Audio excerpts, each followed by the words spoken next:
አገልግዬ መድረክ ላይ ሳልበላ ያደርኩባቸው በጣም ብዙ ቀናት ነበሩ። በጣም ብዙ አገልግዬ ተመልሼ ምንም ሳልበላ ያደርኩባቸው አላቅም። ብዙ ሰዎች ጨክነውብኝ ያውቃሉ። ጌታ ግን ሹክ ይለኝ ነበር። እቺ ማቋረጫ መንገድ ነች እንጂ ዘላቂ አይደለችም። ያልፋል። እንኳን ላንተ ለሌላ ትተርፋለህ። ጌታ አምባሻ መግዣ የዛሬ 30 ዓመት አካባቢ አብዛኞቻችሁ እንግዲህ ያሉ ልጆች ናችሁ ወይም ደግሞ አልተወለዳችሁ። እንግዲህ እኔ በአገልግሎት አሁን ከ30 ዓመት ተሻግሬያለሁ። ልክ ገና ከኦርቶዶክስ እንደወጣ እቺ ትሪያንግሏ አንዷ አምባሻ 25 ሳንቲም ነበረች። አሁን ስንት እንደሆነ አላውቅም። ያቺ እንደዚህ 3 ማዕዘኗ አንዷ 25 ነች። ሁለቱ ሲታጠፍ 50 ሳንቲም ነበር።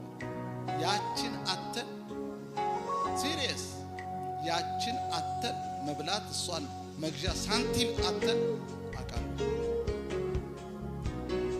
ረሃብ በኃይል ተጫውቶብኝ ያውቃል። ጌታ ግን የጉብኝት ጊዜ ይመጣል።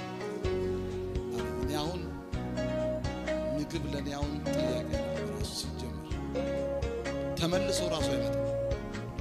forever and ever ወንድሜ ከ12ኛ ተመልሰ አንደኛ ክፍል አትገባም ወይ እዛው ትደግማለህ እንጂ ምንም የፈለገ እንኳን ቢመጣ ሰው ከ12ኛ ክፍል በስተት ነውና 12 የደረስከው ተብሎ ከአንደኛ ጀምር አይባልም።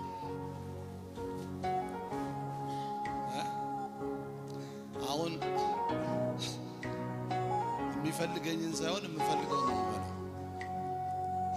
የራሱ ሌላ ደረጃ ነው። መብላትና የምትፈልገውን መብላት ይለያያል። ልትበላ ትችላለህ። ምናልባት የምትበላው የሚፈልግህ ሊሆን ይችላል። የዘወትር ደንበኛህን ማለት ነው።